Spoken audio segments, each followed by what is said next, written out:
जो हम पढ़ रहे हैं 11th क्लास की फिजिक्स चैप्टर 11 जिसका नाम है थर्मल प्रॉपर्टीज ऑफ मैटर अर्थात द्रव्य के तापीय गुण भाग 8 वीन विस्थापन नियम और साथ में है स्टीफन नियम। बिल्कुल आसान से ये टॉपिक हैं।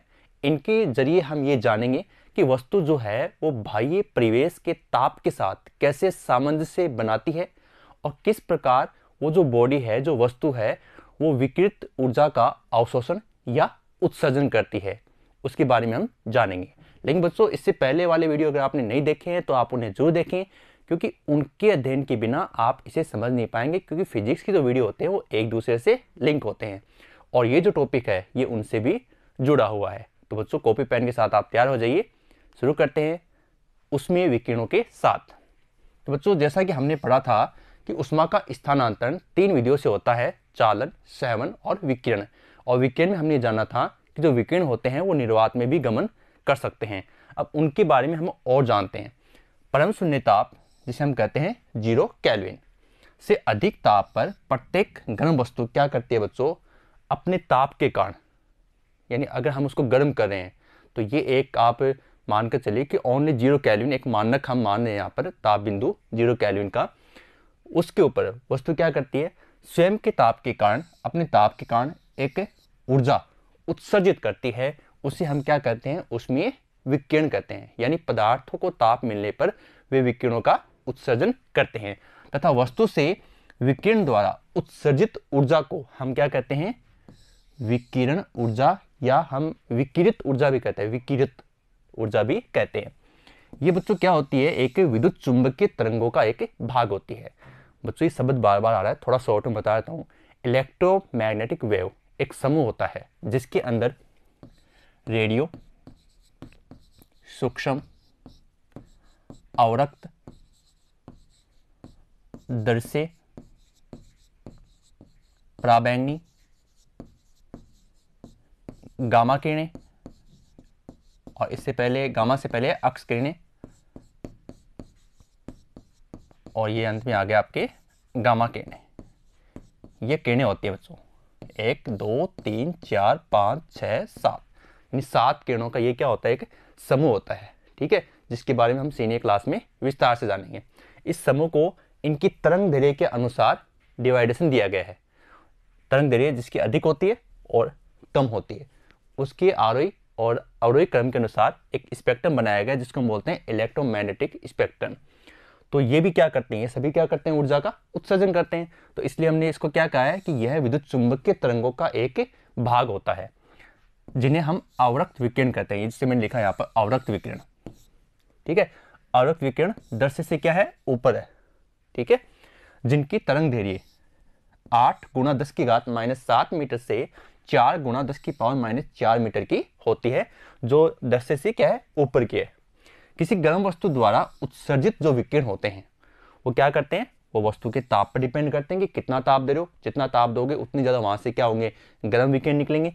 विकिरण की मात्रा, वस्तु की सतह की प्रकृति, ये वस्तु की सतह की प्रकृति कि वो किस से बना हुआ है, और वातावरण कि किस प्रकार के वातावरण में उसको रखा गया है, कि आपने उसको फ्रिज में रखा है या आपने उसको बाहर खुले में रखा है धूप में, तो उस पर डिपेंड करती है।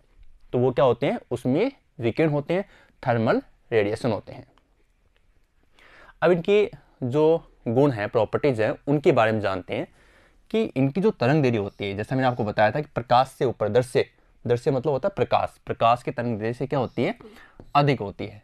दूसरा, निर्वात में गमन कर सकते हैं जहां इनका वेग, प्रकाश के वेग कितना होता है, 3 × 10⁸ मीटर प्रति सेकंड होता है। उसमें विकिरण का अपवर्तन है, परावर्तन है, व्यतिकरण है, विवर्तन है, ध्रुवण है, ये सभी जो प्रकाशीय घटनाएं हैं उनका ये पालन करते हैं, उन सब में ये शामिल होते हैं। इनकी तीव्रता, ये खास बात है, इनकी तीव्रता जो है ना, वो जिस बिंदु से आप ज्ञात कर रहे हो उस प्रेक्षण बिंदु से दूरी के वर्ग के व्युत्क्रमानुपाती होती है। I समानुपाती 1/d²। मतलब डिस्टेंस जितना दूर होगा उतनी तीव्रता क्या हो जाएगी, कम हो जाएगी। भाई, आग जल रही है दूर और आप काफ़ी दूर खड़े हो आग से, ठीक है, तो आपकी तरफ जो उसकी जो आंच जिसे कहते हैं, जो हीट बोलते हैं, वो क्या आएगी, कम आएगी। लेकिन आप जैसे उसके पास जाओगे, डिस्टेंस कम करते जाओगे, आई को डी को क्या करोगे, कम करोगे, तो आई क्या हो जाएगा, इंक्रीज हो जाएगा। अब जितना उस आग के समीप जाओगे आपको हीट मिलना प्रारंभ हो जाएगी। तो डिस्टेंस कम होने पर आई का मान क्या हो जाएगा, ज्यादा हो जाएगा। आसान सी बात नहीं। अब बच्चों हम पढ़ते हैं कृष्णिका विकिरण। कृष्णिका शब्द का अर्थ होता है कर्षण यानी काला, काले रंग। और काले रंग को ये माना जाता है कि ये एक अच्छा अवशोषक होता है या एक उत्सर्जक ये होता है। जैसे हम चंद्र ग्रहण वगैरह है तो उसमें काले चश्मे लगाकर हम उसको देखते हैं। ये मान्यता है कि वहाँ से जो आते हैं ना विकिरण, बिल्कुल ये है हानिकारक विकिरण आते हैं, उनसे बचने के लिए, हमारी आंखों को सुरक्षित रखने के लिए हम काले रंग का चश्मा इस्तेमाल रखते हैं। अब क्यों रखते हैं, क्योंकि कृष्णिका विकिरण क्या होती है, जैसे काले रंग की जो पट्टिका होती है कृष्णिका, ये एक अच्छी अवशोषक और उत्सर्जक मानी जाती है। तो काले रंग अर्थात कृष्णिका विकिरण ऊर्जा का अवशोषण तथा उत्सर्जन हल्के वर्ण के पिंडों की अपेक्षा अधिक करते हैं। हल्के वर्णों की अपेक्षा क्या करते हैं, अधिक करते हैं। विभिन्न तरंग दैर्ध्यों के लिए ध्यान रखना आप, हर कलर की एक तरंग दैर्ध्य निश्चित होती है, के लिए विकिरित ऊष्मा की ऊर्जा की मात्रा क्या होती है, भिन्न भिन्न होती है। क्यों होती है, क्योंकि तरंग दैर्ध्य का मतलब होता है दूरी से, कि कौन सा कलर कितनी दूरी तक जा सकता है। जैसे लाल रंग है, अब आपको पता है लाल रंग की तरंग दैर्ध्य क्या होती है, सर्वाधिक होती है, इसलिए वो अधिक दूरी तक जाएगा। बैंगनी कलर है उसकी कम होती है, ठीक है। तो इसी प्रकार से हम इस ग्राफ से जानते हैं। आप इस ग्राफ को ध्यान से देखिए। जैसे फर्स्ट ये एक स्टेप आपको दिख रही है यहाँ पर इस प्रकार से, सेकंड स्टेप ये इस प्रकार से जा रही है, और थर्ड स्टेप एक और जा रही है। यानी आप देखिए साथ में 2000, फिर 3000, 6000, ये टेम्परेचर क्या हो रहा है, लगातार बढ़ता जा रहा है। लेकिन एक खास बात और देखिए आप, ये बढ़ रहा है फिर ऐसे आ रहा है, फिर सेकंड देखो वापस ये बढ़ रहा है फिर ऐसे आ रहा है, फिर थर्ड देखिए आप ये ऐसे आ रहा है। यानी हर एक कलर की जो तरंग दैर्ध्य थी वो देखो एक निश्चित बिंदु तक गई है, एक निश्चित बिंदु तक ये गई है, और फिर उसके बाद में ये वापस नियत हो गई या कम होने लगी। तो इसका मतलब ये हुआ कि ये साफ है कि हर कलर की जो तरंग दैर्ध्य है वो ऊष्मा की ऊर्जा की जो मात्रा होती है उसके अकॉर्डिंग क्या होती है, भिन्न भिन्न होती है। जैसे आप इस ग्राफ में देख रहे हैं, दृश्य प्रकाश का अलग है, जो आर्क है उसका अलग है, सूर्य का प्रकाश है उसका अलग है, और ये सब क्या होते हैं, अलग हो जाते हैं। तो इसी बेस के ऊपर ये नियम बना है, वीन विस्थापन नियम, जो हमारा आज का मुख्य टॉपिक है कि वीन विस्थापन नियम कहाँ से आया है। वो उसी से आया जैसे कि हमने बताया कि ये बढ़ेगा फिर वापस नियत हो गया। तो ये मैक्सिमम कहाँ तक जाएगा उसको हम बोलेंगे लैम्डा एम, ठीक है। तो बच्चों इस नियम के अनुसार अधिकतम स्पेक्ट्रमी उत्सर्जन क्षमता, ये वाला उत्सर्जन क्षमता के लिए कितना तरंग दैर्ध्य है उसको मान लेते हैं लैम्डा एम, ठीक है। मैक्सिमम के लिए हो गया का मान कृष्णिका के परम ताप T के वित्त समानुपाती होता है। ये दिमाग में आप फिट कर लीजिए, लैम्डा एम रिवर्स होता है 1/T के। अब बच्चों से बराबर करेंगे तो हमें लेना पड़ेगा एक नियतांक, और नियतांक है यहाँ पर B, और इस B को हम बोलते हैं वी नियतांक, ठीक है। और वी नियतांक का मान होता है 2.898 गुणा 10⁻³ मीटर और इंटू केल्विन, ठीक है। और साथ में इसको हमने क्रॉस कर दिया, न्यूमेरिकल्स में ये आपके बहुत ज़्यादा काम आने वाला है, या मान के चलिए आपके लिए बहुत ज़्यादा काम आएगा ये। और दूसरा यहाँ से लैम्डा एम टी बराबर बी, न्यूमेरिकल अच्छी तरीके से बनते हैं। तो बच्चों दिमाग में फिट कर लीजिए, कॉम्पिटिशन एग्जाम की दृष्टि से भी बहुत ज़्यादा ही महत्वपूर्ण है। कॉम्पिटिशन एग्जाम में या डिफेंस एग्जाम में भी क्या होता है, ये बार बार आता रहता है।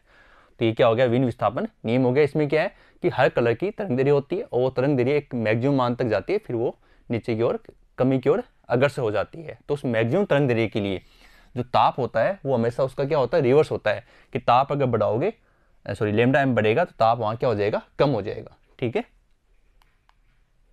अब बच्चों ये काम क्या आता है, वीन विस्थापन जो नियम है ना, उससे दूरस्थ जो तारे होते हैं, ग्रह हैं, उपग्रह है, भट्टी हैं, उनका ताप ज्ञात किया जाता है, क्योंकि तरंग दैर्ध्य इसमें क्या होती है, अधिकतम प्राप्त होती है। जैसे आपने ग्राफ में देखा था सूर्य का ताप 6000 केल्विन तक उसमें दिखाया गया है, तो ये मैक्सिमम के लिए आसान बना देता है, उसकी दूरी ज्ञात उसका टेम्परेचर ज्ञात करने में आसान होता है। सौर विकिरण की जो अधिकतम तीव्रता है, ये आप एक जनरल साइंस के तरीके से इसको याद करेंगे कि सौर विकिरण जो होते हैं, सूर्य के प्रकाश, उसकी तरंग दैर्ध्य की जो अधिकतम विकिरता होती है, अधिकतम तीव्रता जो होती है विकिरणों की, वो होती है 4753। ये एक बिंदु है, इसको बोलते हैं एंगस्ट्रॉम। इसका मान होता है 10⁻10 मीटर। इस नियम की सहायता से ही हम ये समझ सकते हैं कि जब लोहे के किसी टुकड़े को हम अग्नि में गर्म करते हैं किसमें, अग्नि में गर्म करते हैं, तो उसका रंग पहले क्या होता है, लाल होता है। और आपको पता है लाल कलर की तरंग दैर्घ्य क्या होती है, अधिक होती है। और पहले ग्राफ कहाँ जाता है, अधिकतम कलर पर, लाल पर जाएगा, तो इसलिए उसका कलर पहले क्या हुआ, लाल हुआ। फिर रक्ताप पीला, पीला होता है मध्य कलर, 7 कलर होते हैं उसके अंदर, जो मध्य कलर वो पीला होता है। फिर आ गया नीचे की ओर पीला, और फिर आ जाता है सफ़ेद।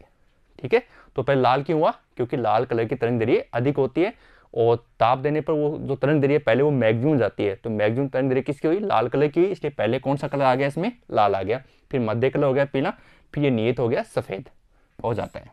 ठीक है, विनियम से हम चंद्रमा की सतह का ताप 200 केल्विन अनुमानित किया गया है। यानी चंद्रमा की सतह का जो ताप है वो भी कौन से नियम से ज्ञात किया गया है, विनियम की सहायता से ज्ञात किया गया है। इसलिए विनियम बहुत ज़्यादा मोस्ट है, आप इसे हमेशा दिमाग में फिट रखेंगे। और जो वक्र हमने बनाया था कृष्णिका की, केवल उसमें ध्यान रखना बच्चों कि केवल ताप पर डिपेंड है वो जो हमने जो ग्राफ बनाया था ना, वो हमने केवल ताप के बेस पर बनाया था, न कि किसी पदार्थ के आकार, आकृति या पदार्थ कैसा है उसके ऊपर नहीं। वो हमने केवल टेम्परेचर के अकॉर्डिंग बनाया था कि टेम्परेचर से पहले वो क्या होंगे, मैक्सिमम तरंग दैर्घ्य तक पहुंचते हैं, फिर वो नियत की ओर अग्रसर हो जाते हैं। समझ गए आप इसको। और उसके बाद में इसी वीडियो का अपना जो सेकंड जो मुख्य टॉपिक है वो है स्टीफन नियम, कि स्टीफन नियम क्या है। चलो बच्चों बात करते हैं स्टीफन नियम क्या होता है। स्टीफन नियम बात करता है बाह्य परिवेश के ताप की, कि वस्तु का ताप कितना है। अगर जैसे किसी वस्तु का ताप T है मान लीजिए, तो उसके विकिरण कितने निकलेंगे। जैसे वस्तु का ताप मान लीजिए 2 है, T का मान कितना है, 2 है, तो ये जो नियम कहता है वो ये नियम कहता है कि इसकी 2 की घात 4 कर लीजिए आप, कितना आएगा, उतने गुना 16 गुना हो गया क्या, तो 4 8 दिन 16। तो ये नियम ये कहता है कि अगर उसका टेम्परेचर 2 है तो एनर्जी कितनी देगा, वो 16 गुना देगा। किस केस में, वो देखिए किसी कृष्णिका के, कृष्णिका काले रंग के लिए एकांक पृष्ठीय क्षेत्रफल द्वारा प्रति सेकंड, किसी कृष्णिका की जो ताकत होती है वो प्रति सेकंड उत्सर्जित होने वाली विकिरण ऊर्जा E उसके परम ताप T की चतुर्थ घात के समानुपाती होती है। यानी कोई कृष्णिका जो है और उसकी जो इकाई पृष्ठीय क्षेत्रफल में इतनी ताकत होती है कि उसमें से जो प्रति सेकंड जो रेडिएशन निकलेगा, रेडिएशन एनर्जी निकलती है, वो परम ताप की चतुर्थ घात के समानुपाती होती है, E समानुपाती T की घात 4। ठीक है, और यहाँ जो इसको बराबर करेंगे तो नियतांक आएगा सिग्मा।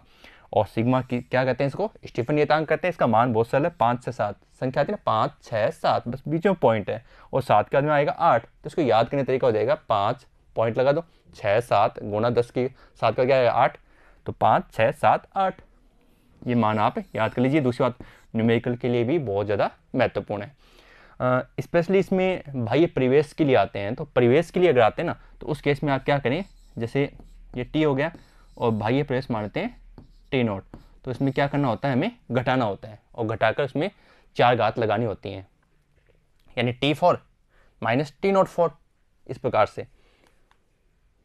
अब बच्चों नियम के बाद हम बात करते हैं विकिरणों की उत्सर्जकता की, कि किसी वस्तु के द्वारा विकिरण उत्सर्जित करने की जो उसकी क्षमता है उसे हम क्या कहते हैं, उत्सर्जकता कहते हैं। किसी वस्तु के द्वारा विकिरण उत्सर्जित करने की कितनी क्षमता है वो उसकी क्या होती है, वो उसकी उत्सर्जकता होती है, और इसे हम स्मॉल e से लिखते हैं। उत्सर्जकता को स्मॉल e से लिखा जाता है। कुछ काम की बातें उन पर जिक्र कर लेते हैं, कि परम ताप जो होता है उस पर किसी वस्तु द्वारा उत्सर्जित कुल विद्युत चुंबकीय ऊर्जा, जो स्पेक्ट्रम के अकॉर्डिंग जो आवर्त स्पेक्ट्रम बन रहा है, आवर्त तरंग दैर्घ्य के अकॉर्डिंग जो ऊर्जा है उसके आकार, उसकी उत्सर्जित करने की क्षमता, और विशेष रूप से उसके ताप के क्या होती है, समानुपाती होती है। बिल्कुल हम पढ़ रहे हैं E समानुपाती T4 आया था, समानुपाती होती है। पूर्ण उत्सर्जक के लिए अगर हम माने कि एक आदर्श परफेक्ट एमिशन कर रहा है, उत्सर्जक है, तो उसके लिए प्रति इकाई समय में उत्सर्जित ऊर्जा निम्न होगी। ये देखो भाई सिग्मा T4, ये अभी आया था अपने सिग्मा T4, ठीक है, सिग्मा T4, और आगे लगा दीजिए ए क्या है, ए है वस्तु का क्षेत्रफल, टी क्या है, परम ताप है। उस क्षेत्रफल से वो इकाई सेकंड में क्या था, सिग्मा T4 था, प्रति इकाई सेकंड कृष्णिका के क्षेत्र से पृष्ठीय क्षेत्रफल से उत्सर्जित ऊर्जा। अब इसे पूर्ण क्षेत्रफल से क्या कर दो, गुणा कर दो, तो ये आ जाएगी H। तो एक पूर्ण उत्सर्जक के लिए अगर आपको मान निकालना है तो H बराबर A सिग्मा T4 हो जाएगा। ए क्या है यहाँ पर, वस्तु का क्षेत्रफल है, टी है क्या है, परम ताप। अब उत्सर्जकता अगर इसके साथ जोड़ी जाए तो ये हो जाएगा बच्चों H बराबर ए ई सिग्मा T4। उत्सर्जकता क्या होगी, उसकी क्षमता कि उसकी उत्सर्जित विकिरण उत्सर्जित करने की कितनी क्षमता है, ये हो जाएगा। किसी आदर्श विकिरक के लिए, ये बच्चों बहुत मोस्ट चीज़ है, डिफेंस एग्जाम के लिए बहुत शानदार क्वेश्चन आपके लिए। किसी आदर्श विकिरक के लिए E बराबर 1 होता है। अब आप क्वेश्चन 1 बना कैसे, देखो आदर्श विकिरक का मतलब क्या होता है, ये जो उत्सर्जकता होती है इसके 3 चरण होते हैं। एक तो होता है परावर्तकता, एक होती है अवशोषण, और एक होती है पारगमन। तो अगर अब मैं छोटी सी बात पूछूंगा, एक तो परावर्तन करना है और एक अवशोषण करना है, ठीक है। अगर परावर्तन का मान अवशोषण से ज़्यादा है तो इसका मतलब मान तो 1 से ज़्यादा हो गया, और अगर अवशोषण का मान परावर्तकता से ज़्यादा है तो 1 से कम हो गया। लेकिन अगर दोनों परावर्तन करना और उसको अवशोषित करना, दोनों की क्षमता अगर बराबर है तो दोनों का मान बराबर होगा। दोनों का अनुपात कितना आएगा, 1। बराबर संख्याओं में अगर एक दूसरे में भाग लगाते हैं तो 1 आता है। तो परावर्तक करने की क्षमता बट्टा उसकी अवशोषित करने की क्षमता, दोनों क्या होगी, बराबर होगी, तो भाग देंगे कितना आएगा, 1। तो आदर्श विकिरण क्या होता है, जो जितना लेता है उतना ही उसमें उसमें बाहर निकालता है। विकिरण उतने ही बाहर, जितने विकिरण वो अवशोषित करेगा उतने ही विकिरणों को बाहर परावर्तित करेगा, इसलिए इसका मान क्या हो गया, 1 हो गया। उत्सर्जकता एक विमाहीन राशि है और साथ में लिख लेना मात्रकहीन राशि है। इसका मात्रक नहीं होगा क्योंकि जितनी उष्मा, जितने विकिरण रेडिएशन लिया है बट्टा उतने ही दिए, तो दोनों का मात्रक सेम होगा, तो दोनों में बट्टा में भाग में तो क्या आ जाएगा, 1 आ जाएगा।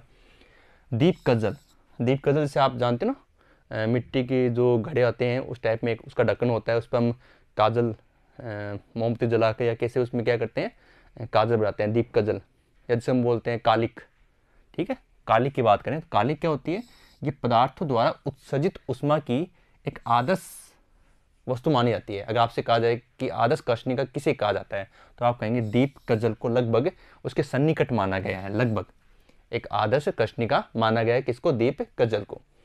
किसी आदर्श विकिरक से विकिरित उष्मा के क्षय की नेट दर, उष्मा हानि की दर निम्नलिखित सूत्र से व्यक्त की जाती है। जैसे मैंने कहा था कि अगर बाह्य परिवेश की बात की जाए, भाई एक तापमान तो हो गया T और तापमान मान लिया यहाँ पर TS सरफेस का, तो आप क्या करेंगे, T की घात 4 इसकी घात 4 दोनों को घटा दो, T4 माइनस TS4, ठीक है। सिग्मा ए आगे प्लस लगा हुआ है, ए सतह के लिए, और अगर ए के लिए आपको लेना है इसको तो गुणा में ई आ जाएगा, ये लीजिए ई सिग्मा ए, और आगे सेम है T4 माइनस TS4, बिल्कुल आसान सा, ये हो गई उत्सर्जकता के लिए।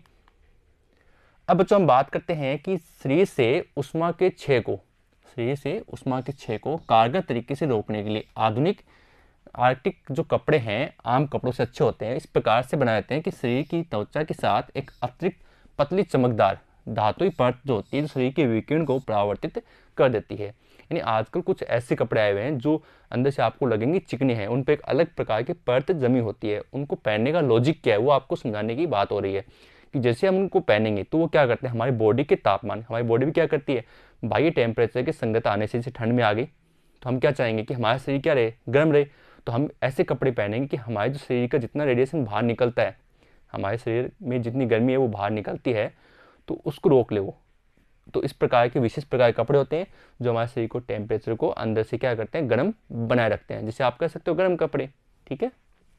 तो हो गया शरीर के विकिरण को क्या करती है, परावर्तित कर देती हैं। अब फिर से कुछ खास बातें हैं कि जब कोई वस्तु ठंडी होती है तो ठंडा होने की दर निर्भर करती है, चलो किस पर डिपेंड करती है, उत्सर्जकता पर डिपेंड करती है। अभी आपने सूत्र पढ़ा था, ये लीजिए, ये लास्ट में E भी है, सिग्मा भी है, ए भी है और ताप भी है, इसी को हम आगे लिख रहे हैं। तो उत्सर्जकता पर डिपेंड करती है, ठंडा होने की दर क्या होती है, अधिक होती है, ठीक है, विकिरण सतह की प्रकृति पर। यानी अगर उत्सर्जकता का मान अधिक होगा तो ठंडा होने की दर भी क्या होगी, अधिक होगी, क्योंकि वो समानुपाती है। सतह की क्षेत्रफल, बिल्कुल उसमें लिखा हुआ है कि अगर सतह का क्षेत्रफल अधिक है तो ठंडा होने की दर बच्चों क्या होगी, समानुपाती है तो अधिक होगी। विकिरक पिंड के द्रव्यमान पर, अर्थात विकिरक पिंड का द्रव्यमान अधिक होने पर ठंडा होने की दर क्या हो जाएगी, कम हो जाएगी, ठीक है। अब बच्चों इसमें हम ये पढ़ेंगे कि जो इसी की पॉइंट के अंदर है कि जो तापक्रम है, जो उसमें लिखा था तापक्रम, अर्थात पिंड का जो तापक्रम अधिक होगा तो ठंडा होने की दर क्या हो जाएगी, तेज हो जाएगी, क्योंकि T4 माइनस TS4 समानुपाती में है। और इसमें एक और है विकिरक पिंड के विशिष्ट उष्मा पर, अर्थात विकिरक पिंड की विशिष्ट ऊष्मा अधिक होने पर ठंडा होने की दर क्या हो जाएगी, कम हो जाएगी, क्योंकि विशिष्ट ऊष्मा क्या होती है, जैसे जल की विशिष्ट ऊष्मा क्या होती है, उच्च होती है ना, हाई होती है, तो वो आसानी से टेम्परेचर लेती नहीं है। तो विशिष्ट ऊष्मा होने पर ये दर क्या हो जाती है, कम हो जाती है, क्योंकि वो आसानी से बाह्य जो टेम्परेचर है उसको एक्सेप्ट नहीं करेगी, उस टेम्परेचर को नहीं लेगी। अब बच्चों इसमें एक और छोटा टॉपिक है, पिरोस्ट का ऊष्मा विनिमय का सिद्धांत है। इसको मैं आपको छोटी सिंपल भाषा में समझाता हूँ कि हम धूप में खड़े हैं तो हम बाहर से क्या करें, ऊष्मा ले रहे हैं, बस ये इसमें होता है। तो यही इसमें आपको समझना है कि इस नियम के अनुसार प्रत्येक वस्तु परम शून्य ताप से अधिक ताप पर क्या करती है, विकिरणों का उत्सर्जन करती है तथा उस पर आपतित विकिरणों का अवशोषण भी करती है। ठीक है, उत्सर्जन करती है और अवशोषण भी करती है। यदि उत्सर्जित विकिरणों की मात्रा अवशोषित विकिरणों की मात्रा से अधिक है, उत्सर्जित होने वाले विकिरणों की मात्रा अवशोषित विकिरणों की मात्रा से क्या है, अधिक है, तो वस्तु ठंडी हो जाएगी। और यदि अवशोषित विकिरण की मात्रा उत्सर्जित विकिरणों की मात्रा से अधिक है तो वस्तु गर्म हो जाएगी। इसको समझने के लिए एक आसान सा उदाहरण है। जब हम धूप में खड़े होते हैं तब ऊष्मा क्या करते हैं बच्चों, अवशोषण करते हैं। तो अवशोषण क्या हो गया, अधिक हो गया, और उत्सर्जन क्या हो गया, कम हो गया, जिससे हमारे शरीर का ताप में क्या हो गई, वृद्धि हो गई। लेकिन इसके उल्टे अगर हम बर्फीले, इसके विपरीत अगर बर्फीले क्षेत्र में हम खड़े हैं तो ऊष्मा का उत्सर्जन तो क्या हो जाएगा, अधिक, और अवशोषण क्या हो जाएगा, कम हो जाएगा, जिससे शरीर के ताप में कमी हो जाती है। अब समझ गए होंगे आप कि धूप में खड़े हो तो ऊष्मा का अवशोषण क्या करोगे, अधिक करोगे, ठीक है। लेकिन बर्फीले क्षेत्र में क्या करोगे, इसमें अवशोषण अधिक है, इसमें क्या करोगे, उत्सर्जन अधिक करोगे, तो ऐसे में हमें ठंड लगेगी। और यहाँ हम क्या कर रहे हैं, यहाँ हम अवशोषण कर रहे हैं तो हमें गर्म लग रहा है। भाई सर्दी में आप बाहर खड़े हैं, सूर्य प्रकाश आ रहा है तो आपको इजी गोइंग क्या करती है, कि रिलैक्स फील होता है। और लेकिन आप बर्फ़ में खड़े हो तो आपको वहाँ ठंड लगती है। तो एक जगह आप ऊर्जा का, ऊष्मा का अवशोषण कर रहे हो और एक जगह आप क्या कर रहे हो, उत्सर्जन कर रहे हो। अब बच्चों एक और टॉपिक इसमें जुड़ा हुआ, ग्रीन हाउस प्रभाव। क्या होता है बच्चों, जब रात्रि में पृथ्वी ठंडी होती है, अब पृथ्वी ठंडी होती है तो ये जो दिन में जब गर्म हुई थी ना, तो उस गर्मी के कारण, और जब अब रात्रि में जो पृथ्वी ठंडी हो रही है तो उसके कारण क्या होती है, जो सतह होती है ना, वो विकिरणों का उत्सर्जन करती है। सीधी सी बात है, किसी गर्म वस्तु को पानी डालिए तो आप उसमें देखते हो हल्का धुआं सा बाहर निकलता है। वैसे ये है कि सतह दिन में हुई थी गर्म, अब रात्रि में वो क्या हो गई, ठंड पड़ने लगी, ठंड पड़ने लगी तो वहाँ से विकिरण निकलते हैं, वो विकिरण जाएंगे ऊपर की ओर, और ऊपर की ओर जाएंगे, लेकिन ऊपर एक पहले से एक परत बनी होती है जिसके अंदर ग्रीन हाउस गैसें होती हैं, चाहे वो प्रदूषण से आए या फ्रिज की गैस से आए, क्लोरोफ्लोरोकार्बन से, तो उनसे क्या है कि परत बन जाती है। वो परत क्या करती है, उन विकिरणों को ऊपर जाने से रोकती है। ऊपर जाने से रोकेगी तो उन विकिरणों से क्या होगा, पृथ्वी का तापमान बढ़ जाता है। इसे हम क्या कहते हैं, ग्रीन हाउस या हरित गृह प्रभाव कहते हैं। पृथ्वी सतह ऊष्मा विकिरणों का एक स्रोत है, क्योंकि यह सूर्य से प्राप्त होने वाली ऊर्जा को अवशोषित करती है दिन के अंदर, जिससे क्या होता है, पृथ्वी का पूरा धरातल क्या होता है, गर्म हो जाता है। इन विकिरणों का तरंग दैर्घ्य कौन सी रेंज में होता है, अवरक्त क्षेत्र में होता है, जिसकी तरंग दैर्घ्य क्या होती है, अधिक होती है। जब रात्रि में पृथ्वी ठंडी होती है तो ये विकिरणों का उत्सर्जन करती है, जिन्हें पृथ्वी की ऊपरी सतह पर जो ग्रीन हाउस गैसें हैं, CO2 है, CH4 है, क्लोरोफ्लोरोकार्बन, SO2, ये क्या करते हैं, ये अवशोषित कर लेते हैं, जिससे पृथ्वी का तापमान बढ़ जाता है। इसे हम क्या कहते हैं, ग्रीन हाउस प्रभाव कहते हैं। दूसरी बात, अगर ये टेम्परेचर नहीं होता तो पृथ्वी का तापमान -18 डिग्री सेंटीग्रेड होता। लेकिन समस्या ये है कि ये जो SO2 CO2 आप बोल रहे हैं, ये दिनों ब दिन बढ़ती जा रही हैं, और जितना प्रदूषण बढ़ रहा है उससे इनका मान भी बढ़ता जा रहा है। मान बढ़ेगा तो पृथ्वी का तापमान बढ़ेगा, पृथ्वी का तापमान बढ़ेगा तो ध्रुवों पर जो बर्फ है वो पिघलना शुरू कर देगी, समुद्र का स्तर उठेगा और ग्लोबल वार्मिंग जैसी समस्याएं उत्पन्न हो जाएंगी। अब बच्चों इसमें एक क्वेश्चन है, आपकी किताब के लास्ट वाले क्वेश्चन में से है क्वेश्चन, ये स्पष्ट कीजिए कि क्यों अधिक परावर्तकता वाले पिंड उत्सर्जक होते हैं। परावर्तकता जिनकी अधिक होती है उनकी अवशोषण करने की क्षमता कम होती है। अधिक परावर्तकता वाले पिंडों की अवशोषणता क्या होती है, कम होती है। भाई जो देना जानते हैं वो लेंगे कहाँ से, तो इसमें यह कि परावर्तन क्या है, देना, और लेना नहीं है इसको, तो इसकी क्षमता क्या है, अवशोषणता क्या होती है, कम होती है। और किरचॉफ के नियम से अल्प उत्सर्जक भी होते हैं। किरचॉफ नियम आपके फिलहाल बुक्स में नहीं है, इसलिए हमने इसके बारे में जिक्र नहीं किया। तो ये क्या होते हैं, अल्प उत्सर्जक भी होते हैं। ऐसा नहीं है, जो 100% परावर्तक है उसमें कहीं ना कहीं अल्प रूप से क्या होंगे, वो उत्सर्जकता भी रखते हैं। दूसरा बच्चों, कम कंपी वाले दिन लकड़ी की ट्रे की अपेक्षा पीतल का गिलास कहीं अधिक शीतल प्रतीत होता है, ठंडा लगता है, क्यों। बिल्कुल आसान सी बात है। लकड़ी क्या होती है, पीतल की अपेक्षा उष्मा की अच्छी चालक नहीं है, ये तो कुचालक है। और कुचालक होगी तो बच्चों शीतल दिनों में क्या होता है, पीतल के पात्र को छूने पर तेजी से शरीर की जो उष्मा है वो पात्र की ओर प्रवाहित होती है, ठीक है। और जबकि लकड़ी के पात्र के लिए ऐसा नहीं होता, हमारे शरीर की उष्मा उस लकड़ी के पात्र में नहीं जाएगी, क्योंकि वो क्या है, कुचालक है। तो इसलिए हमें पीतल का पात्र क्या होता है, अधिक ठंडा अनुभव होता है, उससे हम क्या करते हैं, उष्मा ले सकते हैं, ठीक है। लेकिन लकड़ी तो क्या है, कुचालक है, तो उससे हमें किसी प्रकार की उष्मा प्राप्त नहीं होगी। कोई प्राकृतिक ताप मापी है उस तापों को मापने की युक्ति जिसका अंशांकन किसी आदर्श कृष्णिका के विकिरणों के लिए किया गया है। खुले में रखे किसी लाल तप्त लोहे के टुकड़े को ताप काफ़ी कम मापता है, परंतु जब उसी लोहे के टुकड़े को भट्टी में रखते हैं तो वह ताप का सही मान मापता है। तो बच्चों इसका रीज़न है बाह्य परिवेश, कि आपने पहले उसको खुले में रखा है, फिर आपने उसको भट्टी में एक सीमित एरिया में रख दिया, सीमित एरिया में आपने रखा तो उससे क्या हो गया, उसे बाह्य परिवेश का तापमान नहीं मिलेगा। तो आपने लाल तप्त लोहे के टुकड़े को जब बाहर वातावरण में रखा तो उत्सर्जित विकिरण ऊर्जा देखो, अब टी तो खुद का ताप हो गया और टी नोट हो गया उसके बाहर का ताप होगी।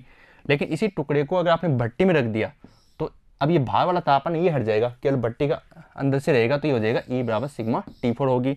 अतः फलतः मापित ताप क्या होगा, यथार्थ होगा, यानी माइनस आपको बाह्य परिवेश का ताप नहीं करना होगा, तो भट्टी के अंदर उसका खुद का ताप रहेगा, तो मान क्या होगा, रियल होगा, एक्चुअल होगा, यथार्थ होगा। बिना वातावरण के पृथ्वी असहनीय शीतल हो जाएगी। पृथ्वी का वातावरण बच्चों क्या है, पृथ्वी से उत्सर्जित आवृत्त तरंगों को परावर्तित करता है, ठीक है। लेकिन लगातार टेम्परेचर बढ़ने से भी समस्या उत्पन्न हो जाती है। इस प्रकार सूर्य से प्राप्त उष्मा पृथ्वी एवं उसके वातावरण में बनी रहती है, जो गर्माहट है वो बनी रहेगी। यदि वातावरण न हो तो आवृत्त तरंगें क्या होती हैं, यहाँ से गुजर जाएंगी, पारगमित हो जाएंगी तथा पृथ्वी इतनी शीतल हो जाएगी कि जीवन योग्य नहीं रहेगी।